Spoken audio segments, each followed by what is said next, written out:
Илим менен билим ар бир кишиге өзүнүн эмгегине жараша берилчү нерсе дейт. Сен кызыгасың, аласың. Каалаганыңча аласың. Сен кызыгасыңбы, каалаганыңча аласың. А бирок илим менен билимден дагы бийик турган, кымбат турган билесиңерби эмне бар? Адамдык сапат. Эмне бар? Илим, билим. Сен үчөөнү айт. Эмне бар? Илим менен билимден да кымбат, андан да бийик турган. Человечность. Адамгерчилик. Бул жалпысы. Муну парасат деп коет. Парасат. Парасат. Парасат дегенди түшүнөсүңөрбү? Түшүнбөйсүңөр. Ошон үчүн парасаты жок дейт.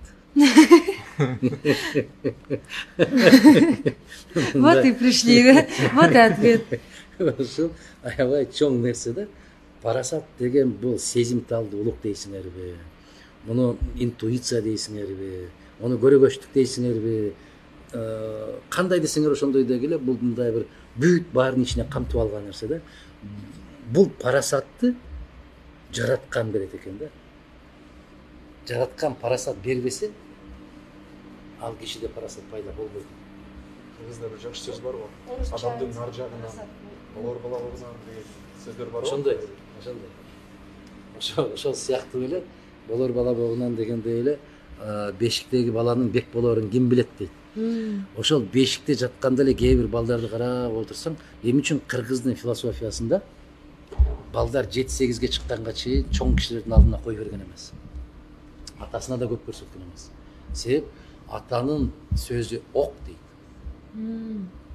Атанын сыны, атанын назары сындырып койбосун деп итиятташкан.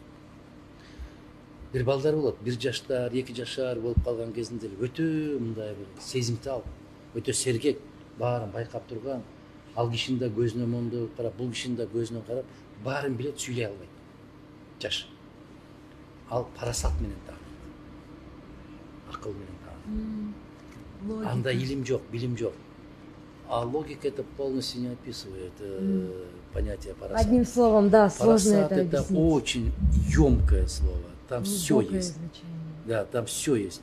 Там и разум, там и природное знание, там, я не знаю, там...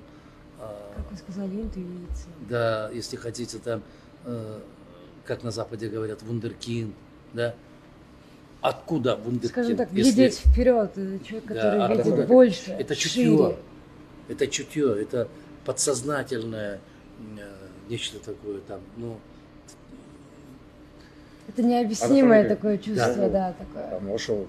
Ошол парасатка билим аркылуу кээ бирки парасатсыз туулган адамдар келе алабы? Жок дегенде жакын боло алабы? Жок.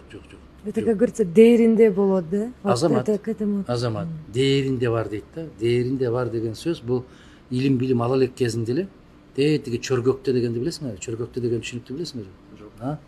В пеленках. Когда человек еще лежит, только родился, он находится в пеленках, у него уже заложено нечто такое.